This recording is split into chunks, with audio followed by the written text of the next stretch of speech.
Gerbang Emas Nusantara dan lahirnya seorang pelaut. Angin pagi berhembus lembut di pelabuhan Sunda Kelapa, membawa aroma garam laut yang bercampur wangi rempah dari kapal-kapal yang baru bersandar.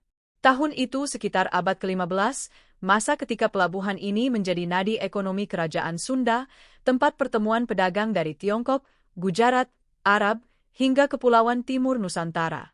Disinilah kisah seorang pemuda bernama Arya Wangsakerta bermula, seorang anak dari keluarga pelaut yang sejak kecil bermimpi mengarungi lautan luas dan menjadi saksi kejayaan bangsanya. Sunda Kelapa bukan sembarang pelabuhan. Ini adalah gerbang emas Nusantara, pusat perdagangan lada terbaik dunia. Gudang-gudang kayu berdiri berjajar, penuh karung rempah yang wangi dan mahal. Di sepanjang dermaga, perahu jung besar dari Tiongkok bersanding dengan kapal baglah dari Arab dan lancang dari Malaka, menciptakan simfoni kebisingan khas kota dagang, teriakan buruh angkut, gesekan tali kapal, dan dentang benda logam dari bengkel pandai besi. Di antara keramaian itu, Arya muda berjalan bersama gurunya sekaligus paman jauh dari pihak ibunya, Rakean Jayagiri, sang panglima pengawas pelabuhan. Wibawanya besar, namun langkahnya selalu tenang. Kelak, jika kau ingin menjadi pelaut sejati, kata Jayagiri sambil menatap lautan luas, kau harus belajar membaca angin, gelombang, dan hati manusia. Karena laut tidak hanya membawa emas, tapi juga ancaman. Dari Jayagiri pula Arya mengetahui bahwa kejayaan Sunda Kelapa tidak datang begitu saja. Pelabuhan ini dibangun dengan kerja keras beberapa generasi, diperkuat armada laut yang menjaga jalur perdagangan dari bajak laut dan para pesaing asing. Sunda Kelapa adalah denyut nadi Pajajaran, ujar Jayagiri. Selama pelabuhan ini berdiri kokoh, kerajaan kita tetap makmur. Tidak jauh dari dermaga utama, Arya bertemu Naya Sasmita, putri dari juru tata niaga kerajaan. Ia cerdas dalam membaca harga dan memahami gerak pasar. Mereka sebaya, dan pertemuan itu menjadi awal dari persahabatan yang akan membawa mereka ke dalam arus sejarah Sunda yang penuh gemuruh. Pada hari itu, Sunda Kelapa tampak berada di puncak kejayaan. Kapal-kapal pedagang berdatangan tanpa henti, bendera negeri asing berkibar di setiap tiang, dan aroma lada memenuhi udara. Namun di balik kemegahan itu, Rakean Jayagiri merasakan sesuatu yang janggal. Ada bisik-bisik dari para pedagang asing tentang kekacauan di Malaka, perebutan jalur dagang oleh pihak asing, hingga rumor negeri-negeri baru dari barat yang mulai berani menantang mimpi Nusantara. Arya, yang masih hijau dalam urusan politik, hanya memandang lautan tanpa memahami sepenuhnya beban sejarah yang menanti. Ia hanya tahu satu hal, suatu hari, ia akan ikut berlayar membawa kebesaran Sunda Kelapa ke tempat-tempat jauh. Hari itu mungkin terlihat biasa, tapi sesungguhnya, sejarah tengah bersiap bergerak. Matahari naik perlahan, sinarnya memantul di gelombang air dan menyinari wajah para pelaut yang bekerja tanpa lelah. Pelabuhan ini hidup, terlalu hidup, dan bagi Arya, tempat ini adalah dunia yang menanti untuk dikuasai. Ia belum tahu bahwa jalan yang dipilihnya kelak akan membawanya ke antara perdagangan, pengkhianatan, dan perjuangan mempertahankan identitas Sunda dari badai besar yang segera datang. Namun untuk saat itu, Sunda Kelapa masihlah gerbang emas Nusantara, berkilau di bawah cahaya pagi, dan Arya hanya bisa tersenyum sambil menatap masa depan yang tampak tak terbatas. Aroma lada dan bayang-bayang ancaman. Beberapa bulan setelah Arya Wangsakerta mulai mengikuti Rakean Jayagiri berkeliling pelabuhan sebagai pembantu muda, keadaan di Sunda Kelapa perlahan menunjukkan tanda-tanda perubahan. Meski gudang-gudang masih penuh dengan karung lada yang baru tiba dari Priangan dan dermaga tetap ramai oleh pedagang asing, suasana di balik semua itu mulai terasa lebih tegang. Ada sesuatu di udara, sesuatu yang hanya para pelaut berpengalaman dapat rasakan, seperti angin yang berubah arah sebelum badai besar datang.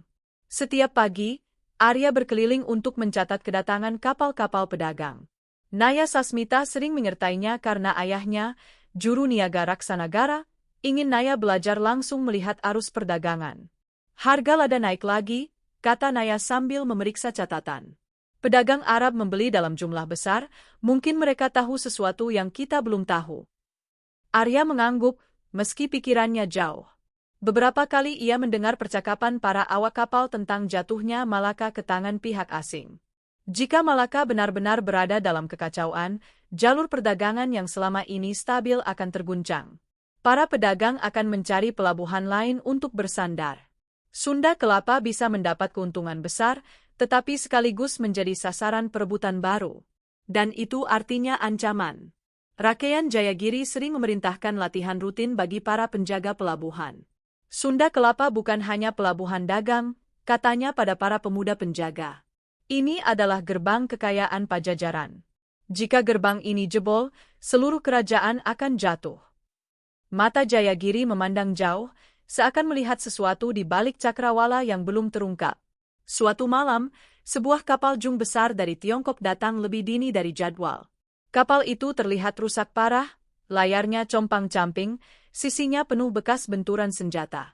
Penduduk pelabuhan berkerumun, dan Arya serta Naya ikut menembus kerumunan. Dari dalam kapal, seorang kapten tua Tiongkok yang mereka kenal sebagai Kapten Lin Bao turun dengan langkah gontai. Muara Selatan, tak aman lagi, katanya dengan suara serak. Bajak laut di mana-mana. Dan bukan hanya bajak laut biasa. Ada armada baru. Mereka membawa bendera asing, bentuknya aneh, tak seperti negeri manapun di timur. Rakean Jayagiri segera memerintahkan penjagaan diperketat. Ia tahu ini lebih dari sekadar berita buruk. Ini konfirmasi bahwa kekuatan asing dari jauh telah menjejakkan kaki di perairan Nusantara. Para pedagang menyebut mereka bangsa dari barat yang mencari jalur rempah, bangsa yang tak mengenal adat timur, dan rela bertempur demi menguasai perdagangan.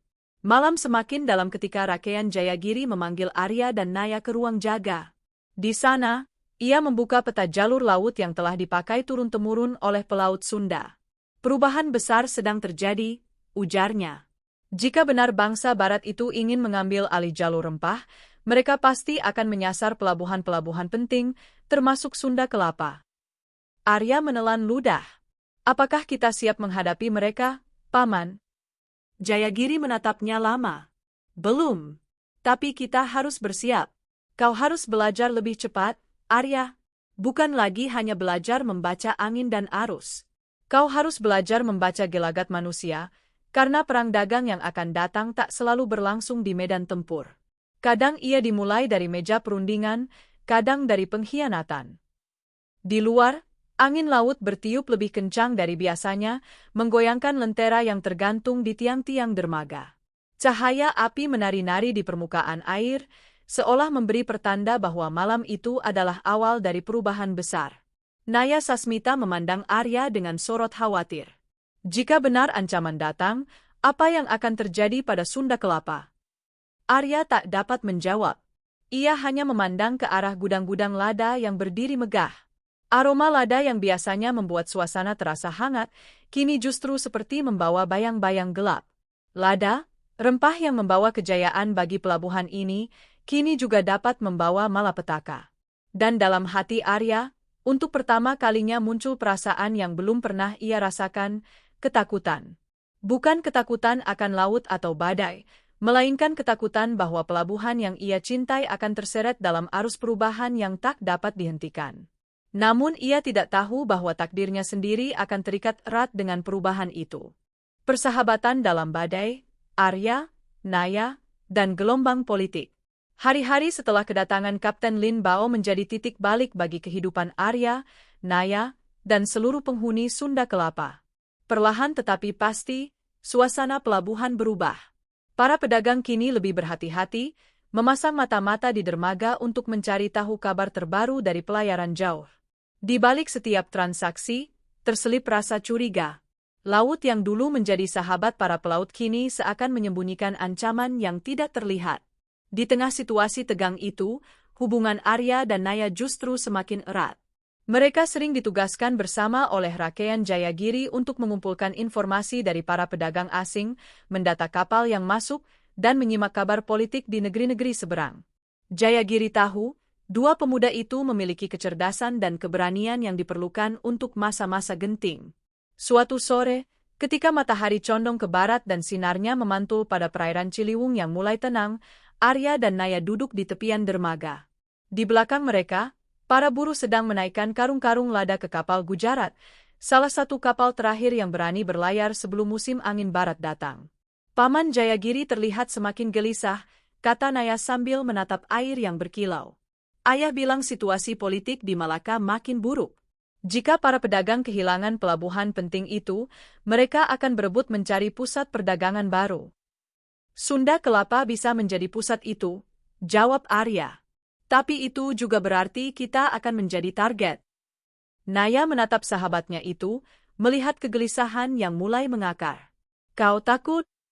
Arya terdiam agak lama. Bukan takut pada perang. Aku takut pada apa yang akan hilang. Lihatlah pelabuhan ini, Naya. Ini rumah kita. Tempat keluarga kita hidup, tempat mimpi kita dibesarkan. Dan sekarang, semua itu terasa rapuh. Naya tersenyum samar, meski sorot matanya menunjukkan hal yang sama. Kalau itu yang kau takutkan, berarti kita harus menjaga tempat ini lebih keras dari sebelumnya. Percakapan mereka terhenti ketika suara peluit panjang terdengar dari menara jaga. Sebuah kapal besar dengan lambang burung laut di layar depannya muncul di kejauhan. Bukan kapal asing, melainkan kapal utusan dari Istana Pakuan Pajajaran. Meriam kecil ditembakkan ke udara sebagai tanda penghormatan. Rakaian Jayagiri segera datang, wajahnya serius. Itu rombongan utusan Agung Prabu Niskala Wastu Kancana, membawa perintah kerajaan, katanya kepada Arya dan Naya. Ini bukan kunjungan biasa. Bersiaplah. Saat kapal itu merapat, tampak seorang bangsawan muda turun dengan pakaian kebesaran sutra hitam dan emas. Ia memperkenalkan diri sebagai Raden Mahesa Wangsa, utusan khusus yang dikirim untuk menyelidiki meningkatnya ancaman dari bangsa asing. Dengan sorot mata tajam, ia memandang pelabuhan seakan menilai setiap sudutnya. Dalam pertemuan tertutup di ruang jaga, Arya dan Naya ikut mendampingi Jayagiri sebagai pencatat. Raden Mahesa membuka gulungan perintah kerajaan. Kerajaan Sunda telah menerima kabar bahwa bangsa asing dari barat, yang menyebut dirinya bangsa Portugis, telah mendirikan benteng di Malaka, ujarnya. Tindakan itu bukan sekadar menguasai pelabuhan, melainkan menguasai jalur rempah Nusantara. Sunda Kelapa akan berada dalam bahaya besar. Jayagiri mengangguk dalam. Kami sudah merasakan ancaman itu. Raden Mahesa melanjutkan, Prabu memerintahkan peningkatan armada laut, serta pengawasan ketat terhadap pedagang asing. Kita tidak boleh lengah. Bahkan, kerajaan mempertimbangkan untuk membuka perjanjian dagang langsung dengan bangsa Portugis. Ucapan itu membuat Jayagiri terperanjat. Perjanjian dagang? Setelah apa yang mereka lakukan di Malaka? Politik kadang memerlukan keputusan yang pahit, jawab Raden Mahesa. Jika tidak bersekutu dengan mereka, kita bisa menjadi musuh mereka. Arya merasakan hatinya bergemuruh. Ia sadar politik kerajaan jauh lebih rumit daripada sekadar menjaga pelabuhan. Namun ia juga melihat potensi bahaya dari perjanjian itu. Jika Sunda Kelapa membuka pintu tanpa perhitungan, justru kekuasaan asing bisa masuk melalui celah tersebut. Setelah pertemuan, Naya menarik napas panjang. Jadi, kita akan bekerja dengan bangsa asing itu. Arya menggeleng pelan. Kita belum tahu. Tapi apapun keputusan kerajaan, kita harus tetap menjaga pelabuhan ini. Sejak hari itu, tanggung jawab Arya dan Naya semakin besar. Mereka bukan lagi hanya pencatat atau pengamat. Mereka berada di garis depan arus perubahan politik yang sewaktu-waktu dapat berujung pada konflik besar. Dan tanpa mereka sadari, badai yang selama ini hanya berada di balik cakrawala perlahan mulai bergerak mendekat. Pertempuran di Muara Ciliwung dan retaknya kejayaan lama. Angin barat mulai datang lebih awal tahun itu. Langit sering tampak kelabu, gelombang menjadi lebih tinggi, dan suasana pelabuhan semakin tidak menentu. Di tengah perubahan musim itu, Sunda Kelapa memasuki masa paling genting dalam sejarahnya. Kabar dari Malaka menyebutkan bahwa bangsa asing dari barat telah menancapkan bendera besinya di seluruh pesisir semenanjung Melayu. Mereka menguasai muara-muara sungai, membangun benteng, dan menundukkan pelabuhan-pelabuhan kecil. Banyak pedagang yang melarikan diri ke utara dan selatan, dan sebagian besar dari mereka kini menetap di Sunda Kelapa. Keramaian meningkat, tetapi kecurigaan juga tumbuh. Setiap pendatang diperiksa ketat, kapal asing harus melapor tujuannya, dan setiap transaksi besar harus dicatat. Arya Wangsakerta dan Naya Sasmita bekerja tanpa henti mendampingi Rakaian Jayagiri. Dan dalam diam, mereka bertiga menyadari sesuatu. Badai itu bukan lagi sekadar ancaman jauh, badai itu kini sedang mengetuk pintu. Suatu malam, penjaga menara melaporkan cahaya aneh dari arah laut. Api kecil yang bergerak perlahan, seakan berasal dari beberapa kapal yang mendekat dalam formasi. Jayagiri segera memerintahkan kesiagaan penuh. Arya dan Naya ikut naik ke menara untuk mengawasi. Ketika cahaya itu semakin dekat, bentuk kapal-kapal itu mulai terlihat jelas. Lambung besar, tiang tinggi, dan layar tebal yang berbeda dari kapal-kapal Nusantara. Bendera asing, bisik Arya, suaranya nyaris tak terdengar. Jayagiri mengangguk. Bangsa barat itu akhirnya datang. Kapal-kapal itu tidak menyerang. Mereka hanya berlabuh di kejauhan, memasang jangkar sambil menyalakan lentera-lentera besar. Seakan sengaja menunjukkan keberadaan mereka. Sebuah taktik tekanan psikologis yang membuat penduduk pelabuhan gelisah sepanjang malam. Keesokan harinya, pemimpin mereka, seorang pria berwajah keras dengan janggut lebat, datang ke pelabuhan dengan sekoci kecil. Ia memperkenalkan diri sebagai Jorge de Almeida, seorang kapten yang membawa pesan dagang dari Malaka. Dengan bahasa campuran Melayu dan Portugis, ia menyampaikan maksudnya. Mereka ingin membeli lada langsung dari Sunda Kelapa dengan harga tinggi, lebih tinggi dari pedagang Arab maupun Tiongkok. Para pedagang lokal mulai tergiur. Kerajaan sendiri masih mempertimbangkan perjanjian dagang. Namun Rakean Jayagiri menolak keras. Jika kita memberikan jalur dagang pada mereka, kita memberikan kendali atas pelabuhan ini, katanya pada Arya dan Naya. Dan jika mereka berkuasa, kita tidak akan pernah mendapatkannya kembali. Namun bukan semua orang setuju. Beberapa pejabat pelabuhan yang haus kekayaan diam-diam bertemu dengan kapten asing itu. Mereka berharap mendapatkan keuntungan pribadi dari perdagangan baru ini. Dan dari sinilah benih pengkhianatan mulai tumbuh.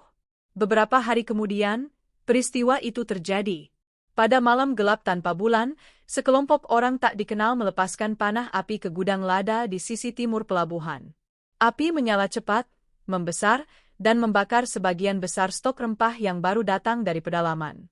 Para buruh berteriak panik. Alarm dibunyikan. Jayagiri dan para penjaga berlarian memadamkan api, sementara Arya membantu menurunkan air dari kapal terdekat. Ketika api berhasil dikendalikan menjelang subuh, Jayagiri menemukan bukti mengejutkan.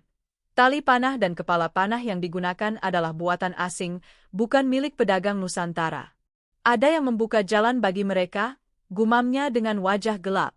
Puncaknya terjadi 3 hari kemudian, ketika kapal-kapal asing mulai bergerak ke arah Muara Ciliwung. Mereka tidak menyerang langsung, tetapi dengan sengaja memblokade jalur masuk, menghentikan kapal-kapal pedagang yang ingin bersandar. Ini adalah tindakan yang mengumumkan satu hal, Sunda Kelapa berada dalam kepungan. Jayagiri segera mengerahkan armada kecil penjaga pantai. Arya dan puluhan pemuda lain dipanggil untuk ikut menjaga muara. Meski masih muda, Arya tidak menolak. Ia tahu ini bukan sekadar pertempuran fisik, ini adalah pertempuran mempertahankan masa depan pelabuhan yang dicintainya. Di sisi lain, Naya ditugaskan bersama ayahnya mengamankan arsip dagang dan memindahkan stok rempah tersisa ke tempat yang lebih aman. Di pusat pelabuhan, kepanikan mulai terasa. Para pedagang berebut menarik barang, buruh banyak yang melarikan diri, dan warga mulai khawatir akan kemungkinan perang besar. Di Muara Ciliwung, angin bertiup keras, mendorong ombak tinggi ke arah kapal-kapal penjaga. Jayagiri berdiri di atas kapal komando sambil memandang ke arah barisan kapal asing. Arya berdiri tepat di belakangnya, memegang tombak panjang. Suara detak jantungnya bercampur dengan deru angin laut. "Jangan menyerang dulu," perintah Jayagiri. "Tunggu mereka bergerak." Namun kapal asing tidak menunggu. Mereka menembakkan meriam kecil sebagai peringatan. Dentumannya menggema di seluruh muara. Air terpercik tinggi. Para penjaga mulai gelisah. "Mereka memaksa kita mundur," kata Arya. Jayagiri menggeleng. "Tidak. Mereka memaksa kita tunduk. Dan itu tidak akan terjadi." Ia mengangkat tangan. "Siap posisi. Pertahankan garis." Dan saat itulah pertempuran di Muara Ciliwung dimulai. Anak panah melesat. Tombak dilemparkan. Kapal-kapal Nusantara yang lebih kecil mencoba bermanuver di antara gelombang besar, berusaha menutup celah agar kapal asing tidak bisa mendekat lebih jauh. Arya bertarung mati-matian di atas dek, menghadapi gelombang demi gelombang serangan jarak jauh dari kapal asing. Meski armada Sunda kalah dalam persenjataan, keberanian mereka tidak tertandingi. Di tengah kekacauan itu, Arya melihat Jayagiri berdiri tegak, memberi perintah tanpa gentar meski meriam musuh terus menggedor air di sekeliling. Pertempuran berlangsung sampai menjelang senja, tanpa pemenang jelas. Namun satu hal pasti, keseimbangan lama telah runtuh. Apa yang dulu menjadi kawasan damai kini berubah menjadi medan perang dagang dan kekuasaan. Arya dan Naya yang kembali bertemu malam itu sama-sama tahu bahwa hari-hari Sunda Kelapa sebagai gerbang emas Nusantara telah memasuki masa gelap. Dan badai yang selama ini dekat akhirnya menyapu mereka dengan kekuatannya yang penuh. Jejak terakhir gerbang emas Nusantara. Hari-hari setelah pertempuran di Muara Ciliwung menjadi masa paling berat dalam hidup Arya Wangsakerta, juga bagi seluruh penghuni Sunda Kelapa. Pelabuhan yang dahulu hidup dan penuh tawa kini tampak seperti bayangannya sendiri. Banyak pedagang memilih menyingkir ke pelabuhan-pelabuhan kecil, takut akan serangan lanjutan dari bangsa asing. Gudang-gudang rempah yang hangus masih menghitam di sisi timur, menjadi pengingat bahwa kejayaan bisa lenyap dalam satu malam. Namun yang paling membuat hati rakyat Sunda Kelapa guncang adalah kenyataan bahwa kerajaan, Pakuan Pajajaran, akhirnya mengambil keputusan yang selama ini ditakutkan Rakean Jayagiri. Utusan kerajaan, Raden Mahesa Wangsa, kembali datang membawa perintah. Kerajaan Sunda akan menjalin perjanjian dagang dengan bangsa Portugis. Berita itu menyebar cepat, menimbulkan keterkejutan di antara penduduk. Banyak yang tidak mengerti mengapa kerajaan memilih bekerja sama dengan bangsa yang baru saja menodai perairan mereka dengan meriam dan kekerasan. Tapi politik lebih rumit dari yang tampak di permukaan. Kerajaan berharap bahwa dengan bersekutu, Portugis akan menjadi pelindung jalur dagang Sunda dan pesaing pedagang lain dapat ditekan. Rakean Jayagiri marah. Namun sebagai seorang panglima pelabuhan, ia tidak dapat melawan keputusan raja.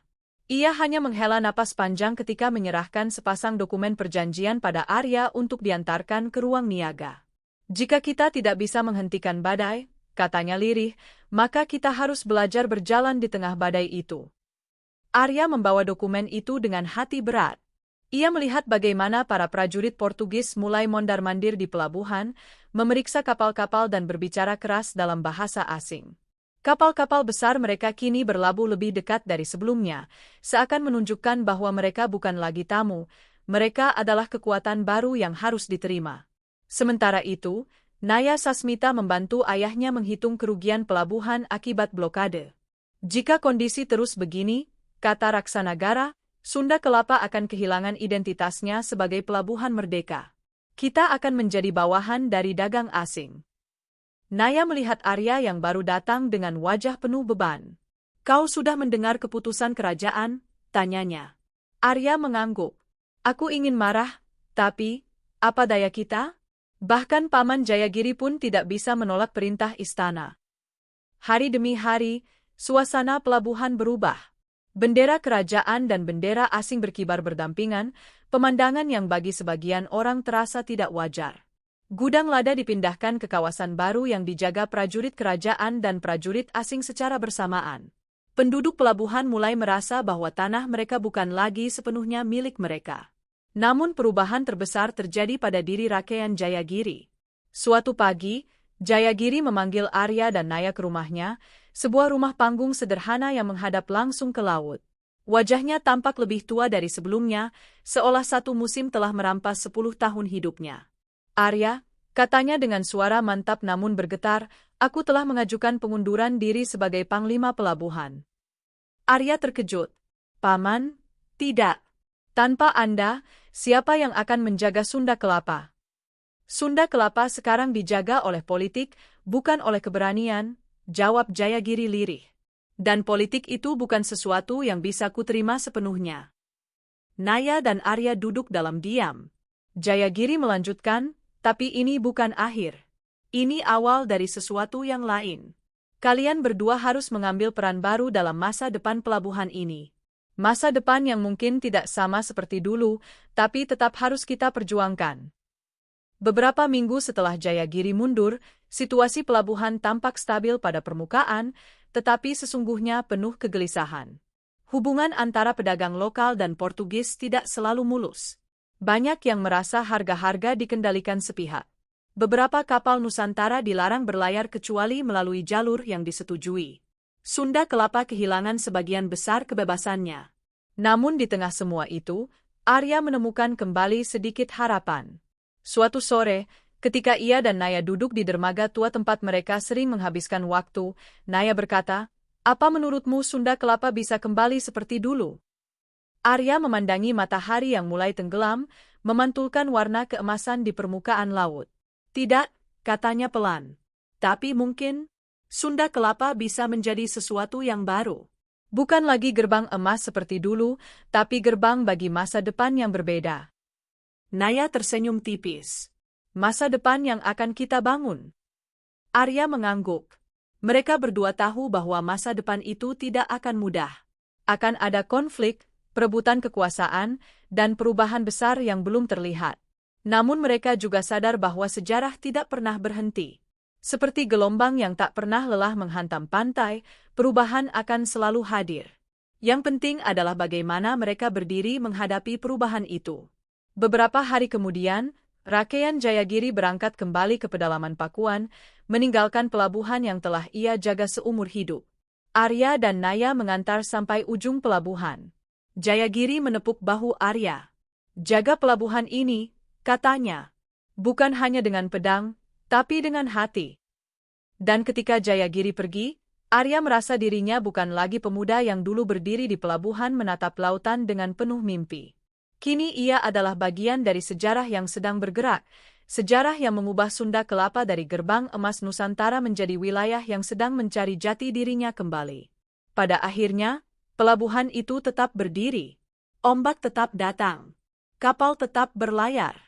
Tetapi jejak kejayaan lama tak akan pernah hilang, tertinggal di setiap papan dermaga, setiap tiang kapal, dan setiap aroma lada yang masih tersisa di udara.